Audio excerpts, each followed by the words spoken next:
Okay, we're going to go ahead and get started tonight. Good evening and welcome to this evening's meeting of the Woodbury County Zoning Commission. Today's date is February 26, 2024, 5 p.m. Tonight's meeting will be audio taped and minutes will be prepared. In respect to all parties, we ask those present to turn off their cell phones or set to vibrate. Those in attendance are asked to legibly complete the attendance sheet upon the front table. I would like to take a moment to review the procedures that the commission will follow tonight. First, the commission will handle the normal housekeeping agenda items, and for each application on the agenda, I will open the public hearing on the item. The planning and zoning staff will then present the staff report, including the staff recommendation. Any letters or other communication received from the public prior to the hearing will be entered into the record. The applicant will then have the opportunity to present his or her case and respond to the staff report. Next, we will hear comments from the public. If you would like to speak either in support of or against the application, you must come to the microphone. Please first state your name and address for the record. All interested parties shall be heard, but repetitious comments should be avoided. Repetitious or irrelevant comments may be ruled out of order by the chair. I ask that you remain respectful and courteous with your comments at all times. A limit of 3 minutes for comments will be enforced. After all public comments have been heard, the staff and applicant may make a closing statement. The hearing shall then be closed by motion and vote. Thereafter, no further comments from the staff, public, or applicant may be heard unless asked for by the commission. The commission shall then deliberate the case and may ask questions of the applicant, the staff, or any party offering testimony. However, such questions do not reopen the hearing for additional comments from the public unless so requested or approved by the commission. The commission will then formulate and vote on a motion. The motion will typically either grant or deny the requested application. Any commission member who has an ex parte communication to place in the record of this meeting should do so prior to the beginning of the deliberation of the respective agenda items. And with that being said, roll call, let's reflect that all commissioners are here with the exception of Tom Bride. The next item on the agenda is public comment on matters not on the agenda. Do we have anyone here? Anyone on the phone? Nobody on the phone. No one on the phone. Okay, so we'll move on to the next item on the agenda, which is the approval of the minutes of 1/22 of 24.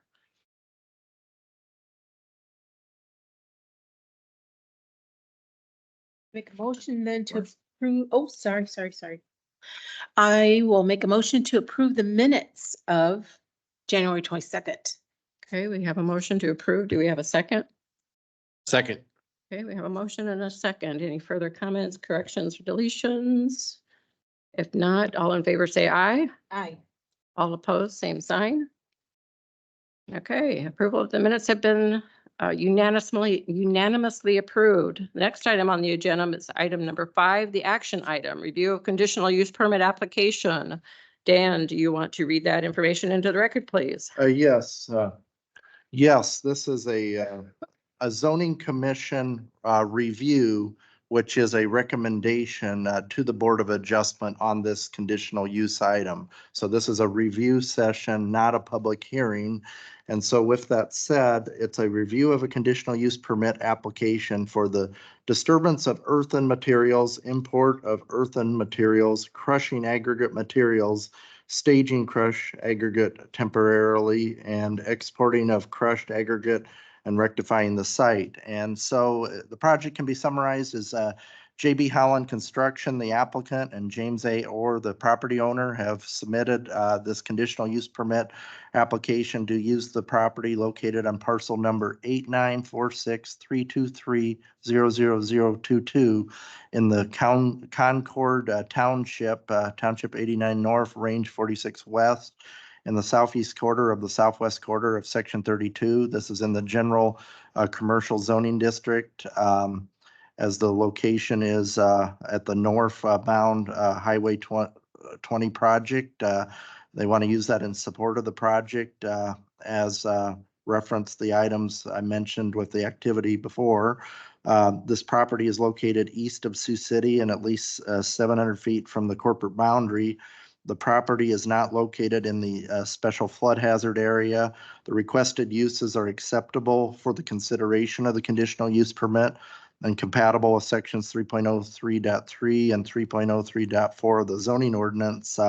including the association with temporary heavy construction uses such as the aggregate crush and screen for temporary. The applicant, again, the purpose of this project is a support mechanism for the Highway 20 project on the north side, which would be the westbound Highway 20. Everything has been noticed in the newspaper, and the letters have been sent out to the respective property owners. At the printing of the packet, we had not had comments, but it's imperative that I acknowledge that we did have 2 phone inquiries. David McWilliams, a property owner across the street on Buchanan Avenue, 1563 Buchanan, asked me to relay to the commission. He has concerns with dust control issues, so he hopes that something could be likely addressed as far as dust control, noise and possible vibration, and maybe looking at reasonable hours of operation. And I think he made kind of reference to other projects out there like the DOT and the Simcoe site and raised quite a bit of dust up in the area. So he said this time around, it'd be probably a good idea to talk about that. And the Simcoe site, of course, was not in the Board of Adjustment or the Zoning Commission's purview before. The other item, we had a call from attorney David Breezy in town representing a client. Had an inquiry about the footprint of the project as far as on the maps. When we send the letters out to the property owner, we try to at least show a location mapping and kind of a footprint. And so his question was whether it kind of fits within that project area. And I, of course, reached out to the representative working with JB Howland. It pretty much indicated that, but I imagine that question could likely come up again tonight. But with everything that has been presented, the application, everything appears in order. Staff is always of the opinion that they need to, of course, meet any and all regulations across the board, whether it's state, local, and et cetera. So we always kind of mention to the Board of Adjustment, that's a good idea to, when you have resolutions, to keep that in mind. But with everything said, that's all I have, and staff would definitely recommend a recommendation over to the commission pending that items such as dust control, noise, and those things are, of course, addressed in the proceedings. So that's all I've got. Okay, so my first question then is just to make sure that we have a list of stakeholders' comments here. And we have no comments or no issues with all the stakeholders, which is, looks like all public services. Okay, and county, we have the list of property owners that are here. We've gotten no comments from any of the property owners within the setback. That is correct, with the exception of Mr. McWilliams. Okay. Okay, thank you. Do we have anybody here to represent this application?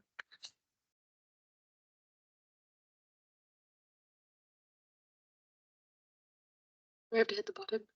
You're on speaker. It's Okay. You're good to go. I'm Lydia Gaunitz. I'm representing JB Holland Construction. To the concerns that were listed, it is of the utmost importance for environmental safety, and we've always had water on site for the mitigation of dust floating around. The crushing crew, they do have self waters on the machine itself, so that will mitigate a lot of the dust produced by the crushing aggregate. And as for the parcel, there's no impediment on any other parcel, and it should daylight out on that north side, if that was the concern. When you say daylight, oh, sorry. When you say daylight, you mean hours of operation? I meant like it, like this grade, it matches up with the existing next to the other parcel. So there won't be like a huge drop off or something. So there will be a smooth transition that way. And for the daylight hours, we are more than lenient on if there's like a church group or something going on that, certain hours of operation need to be mitigated. We were not planning on anything more than a 12-hour day. Start at 6:30 and roughly around 6:30 p.m. Okay, I know the church that's across the road of your construction. It's a very busy, active church and they have services in the evenings. Mhm. And I'm not sure what the times of the day are, but I think they start, as early as And I 5. believe that their driveway to that church is gonna be to the north side of where our project is. Okay, you don't plan to exit anywhere near their. Nope, driveway. and that part of the Buchanan North will be closed. So Okay. anybody accessing the church will have to come from that north side. Okay, okay. Yep.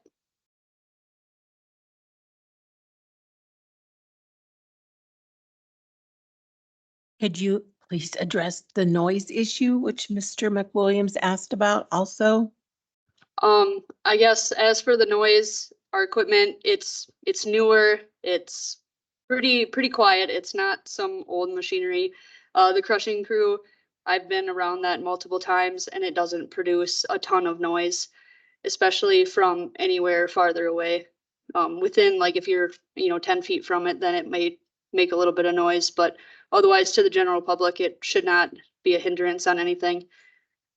And most of the activity will be on the westbound lanes of Highway 20.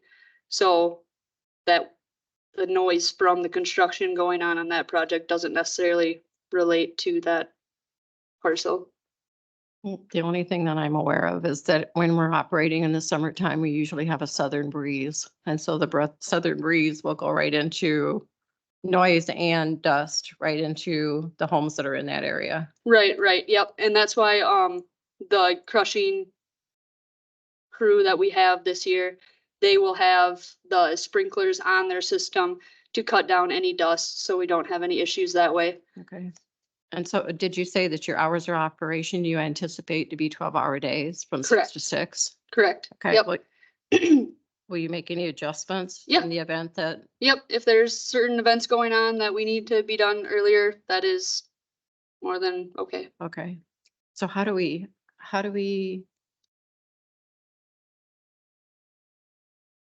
know what they are? I mean, hours of operation as far as that church goes, because I know they have a lot of evening services. Yeah, typically to mitigate kind of through the conditional use, similar to what the commission would recommend to the Board of Adjustment.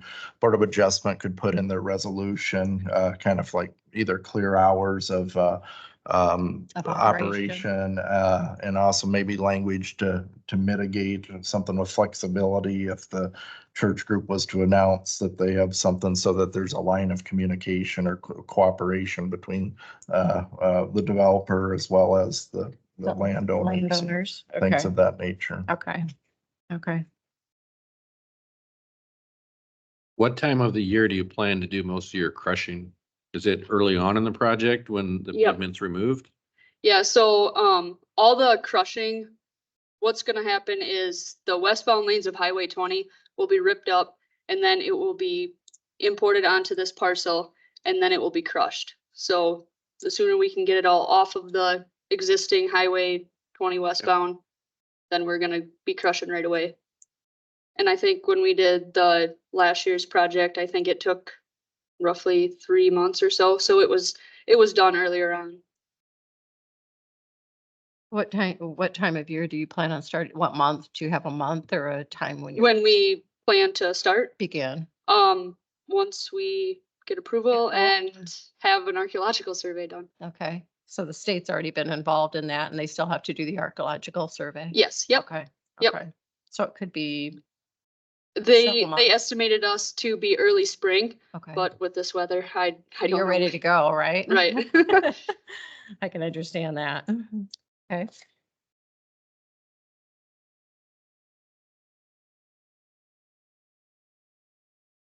Does anybody else in the audience have any other questions or comments on this item? No? Any other questions for?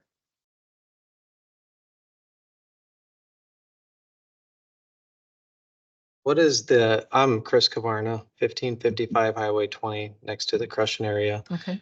How am I gonna be able to get in and out of my business during? Good question. Right, straight east from your crushing area. You had the map up, I got- Dan. Can we yeah, pull up the I got map? Yeah, I should have. 173. That's probably I think more of a that- Iowa DOT Don't they question. face Highway 20, don't they? Mhm. So Yeah. that may be DOT's, That's their only exit is right there.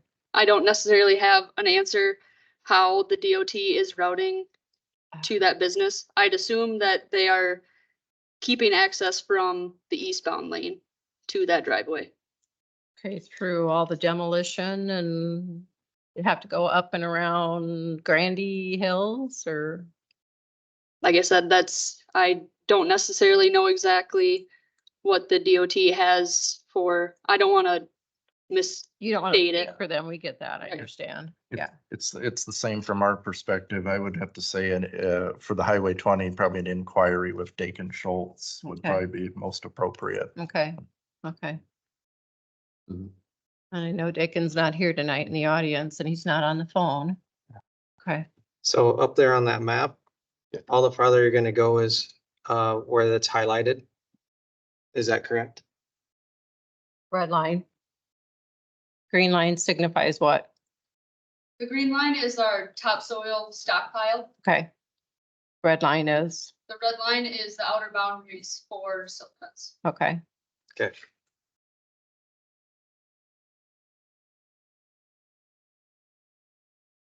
Any other questions or comments? Commissioners, nothing? Nothing. Okay. I'd entertain a motion if we're ready to move on. So what is the motion here? Sorry.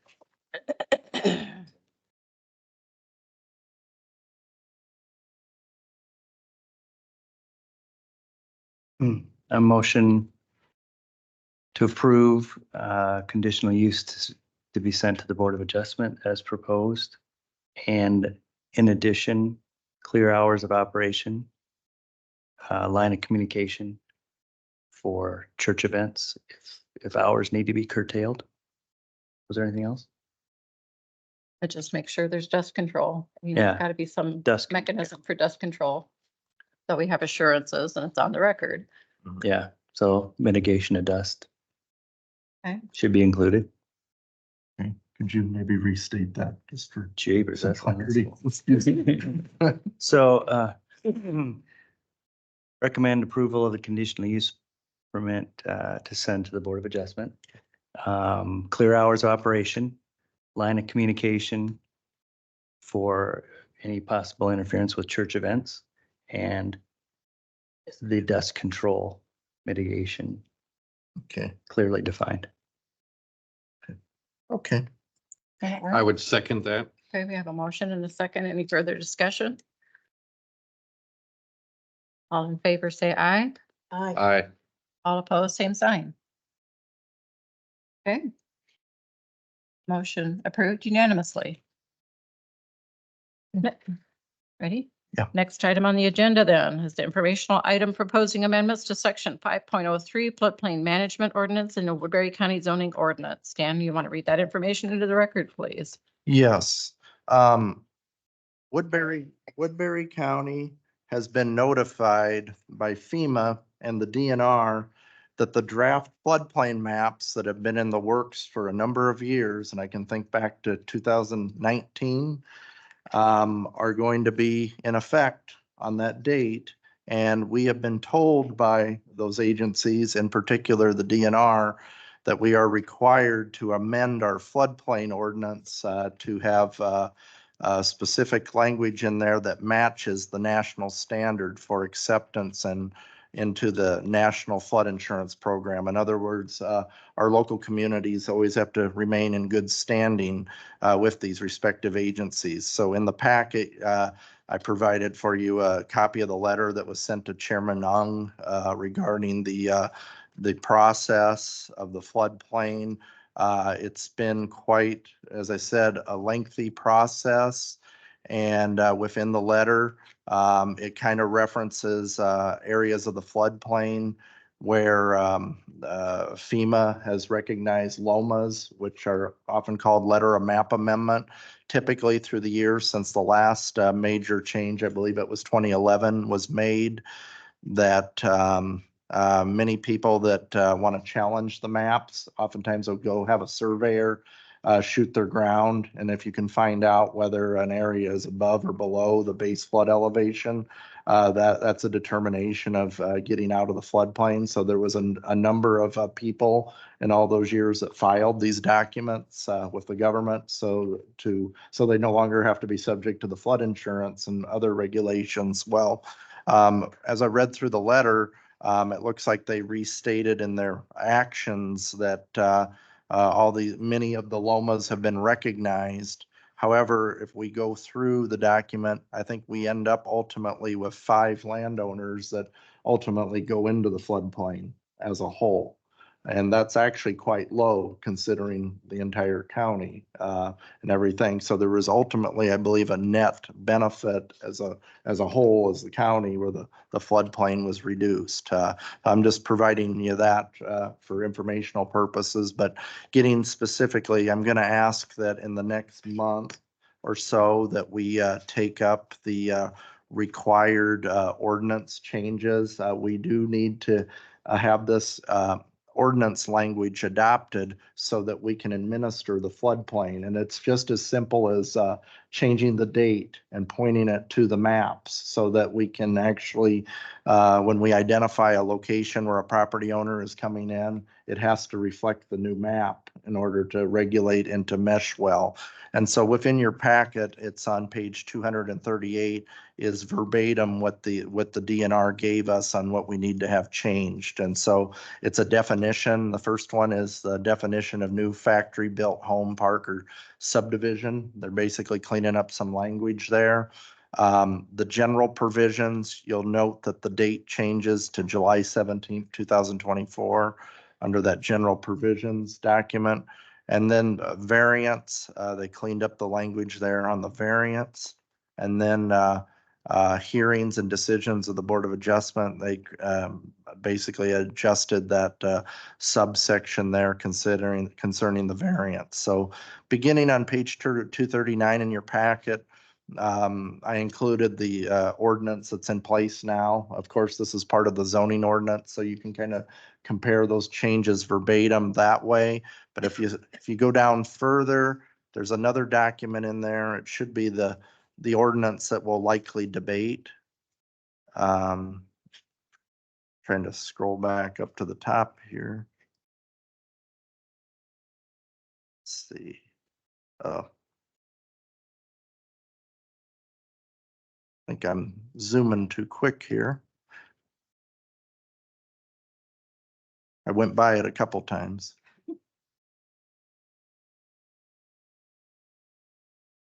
Well, I'm missing it.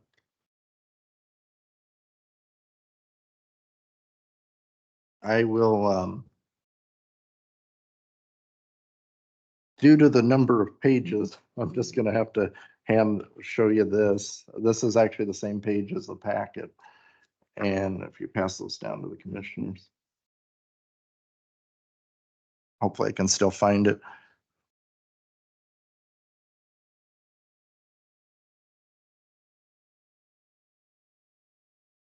Basically, that document there has the before and the after. So it would say on page 59, then it would repeal that paragraph, then replace that paragraph. And so we did it on each of those 4 items that were placed up there. So that's really kind of the nutshell of this respective item. So we will need to do a public hearing to debate these items, and they will have to go to the Board of Supervisors once a recommendation is put together. But I will say that the FEMA and the DNR, we don't have any latitude on adjusting our floodplain ordinance at all. It's the one area where they fully tell the jurisdiction, you better do it this way to retain your acceptability in the NFIP program. So that's all I really got. So if you have any questions, please let me know.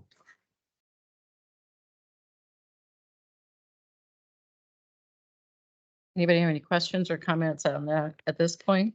This is introductory material, so no action required. Yeah, no action. we'll put it on our next agenda item. And we can do that. Yeah, if that's- okay. Okay, that being said, then I think we're ready. Everybody's good. Don't want to move on too fast. Okay. Next item on the agenda then is another informational item, discussion about Woodbury County's comprehensive plan 2040. Yes, as we know throughout the solar discussions in the past several weeks, the development plan has been a discussion kind of following right along concurrently. The development plan, as you know, Simcoe, Aaron and Corinne spoke last time, kind of going through their PowerPoint as far as what a comprehensive plan is. And so I'm not going to go back through all that information tonight, but I do want to say that over the last several years, Aaron and Corinne have very diligently collected data. They've been at county fairs, or at the county fair. They've collected information from the public. They've operated the steering committees. And so basically, they have a large set of data that has led to the rationale behind the respective comprehensive plan. And so a lot of times with the zoning commission, even with the zoning office, we get so focused in on our realm as far as what zoning is. And the comprehensive plan is quite wide in nature. It covers topics, hazard mitigation, emergency services, all those kind of different aspects as far as running a jurisdiction. And through those several years, Aaron and Corinne have engaged many of the stakeholders across the county government. And so they've built the relationships with the public as well as engaging these other departments. So we are definitely in the 11th hour as far as what this proposal is before us. And so I just kind of want to bring up that we're probably at a point where we could likely engage the public hearing aspect of this and look toward adopting this respective item, hence the work that is definitely put through. So I would definitely say, even though it's an information item tonight, that it'll probably be likely a good idea for the commission here in the near future to take it up. It doesn't end with the zoning commission. The Board of Supervisors ultimately will have to have 3 public hearings. What's different about the comp plan versus ordinances, this is ultimately passed by a resolution at the Board of Supervisor level. So they will treat it like the public hearing proceedings to give the public ample opportunity to engage the supervisors as well as you all at the commission level for any kind of major concerns. But the goal is to continue to have it displayed for the public.